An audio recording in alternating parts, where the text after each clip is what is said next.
দুটো লোক বন্ধু ছিল। দুই বন্ধুর মধ্যে এক বন্ধু মহিউদ্দিন আরবি রহমতুল্লাহর ভক্ত ছিল।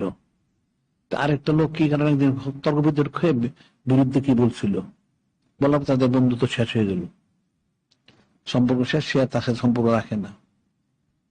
তো তখন ওই লোকটা, যেহেতু মহিউদ্দিন আরবি রহমতুল্লাহ যে মহব্বতের লোকটা, সে স্বপ্নে দেখতেছে নূরে মুজাসসাম হাবিবুল্লাহ হুজুর পাক সাল্লাল্লাহু আলাইহি ওয়াসাল্লাম ওনাকে। তিনি বলতেছেন যে হে ব্যক্তি, তুমি ওই যে লোকটাকে তুমি কেন মহব্বত করো না, পছন্দ করো না? তখন সে ব্যক্তি বললো যে ইয়া রাসূল আল্লাহ, হাবিব আল্লাহ, সে তো আল্লাহ করলি, আরবি ওনাকে সে খারাপ ধারণা পোষণ করে, সেই জন্য। তখন নূরে মুজাসসাম হাবিবুল্লাহ হুজুর পাক সাল্লাল্লাহু আলাইহি ওয়াসাল্লাম বললেন, কেন? সে তো আমাকে মহব্বত করে। আমাকে যে মহব্বত করে, তুমি মহব্বত করতে পারো না? আমাকে তো সে মহব্বত করে, তাহলে তুমি মহব্বত করো। যে ঘুমিয়ে গেল, তো ভয়ে কেবল উঠে গেল। উঠে সে বুঝলো তার নিশ্চয় ভুল হয়েছে। সে তাড়াতাড়ি সকালে উঠে ওই লোকের বাড়িতে গেছে, গিয়ে গেল, কি ব্যাপার?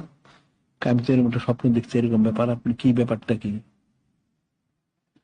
তখন আলোচনা করে দেখলো যে লোকটা যে কথাটা বলে আসলে কথাটা শুদ্ধ না, সে ভুল ধারণা পোষণ করে। তখন তাকে বলা হইলো, তার ধারণা ভাঙলো, এবার দুজনের মহব্বতটা ঠিক হয়ে গেল। সে বললো যে আমাকে নূরে মুজাসসাম হাবিবুল্লাহ হুজুর পাক সাল্লাল্লাহু আলাইহি ওয়াসাল্লাম বলছেন যে তুমি তোমার সাথে মহব্বতটা রাখার জন্য, যেহেতু তুমি নূরে মুজাসসাম হাবিবুল্লাহ হুজুর পাক মহব্বত করো, এই জন্য তুমি ওনার বিরুদ্ধে কেন বলো? তখন দেখো এটা ঠিক না। ওরা সেও শুধরে গেল, মহব্বতটা ঠিক থাকলো। আমার বলার এখানে বিষয় হচ্ছে যে নূরে মুজাসসাম হাবিবুল্লাহ হুজুর পাক সাল্লাল্লাহু আলাইহি ওয়াসাল্লাম তো মাপ কেটে শিখিয়ে দিলেন, আমাকে তো মহব্বত করে, তাহলে মহব্বত করো। তাহলে এখানে মুসলমানের মাপ কাটি এটাই হওয়া উচিত যে নূরে মুজাসসাম হাবিবুল্লাহ হুজুর পাক সাল্লাল্লাহু আলাইহি ওয়াসাল্লাম, ওনাকে যারা মহব্বত, তাদেরকে মহব্বত করতে হবে। আর ওনার যারা বিদ্বেষী, এদেশে মহব্বত করা, বিদ্বেষ পোষণ করতে হবে, এটা ফরজ আইন। এখন বিষয়টুকু এরকমই, এদের মধ্যে তো সেই জিনিসগুলি নাই। এখন আওয়াম উন্নাস যত যাই করুক, এদের অন্তর কিছুটা একটা মহব্বত আছে, এদের বুঝলে এরা বুঝে, এই হিসেবে তাদের সাথে মহব্বত থাকতে হবে। আর এদের সাথে মহব্বত রাখা যাবে না, এদের আকিদা খারাপ,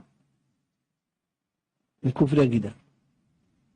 বিষয়গুলো তো আসলে মানুষ কিন্তু এগুলি বুঝে না, ফিকির করতে পারে না। কিন্তু বিষয়টা তো অনেক কঠিন বিষয়, সূক্ষ্ম বিষয়।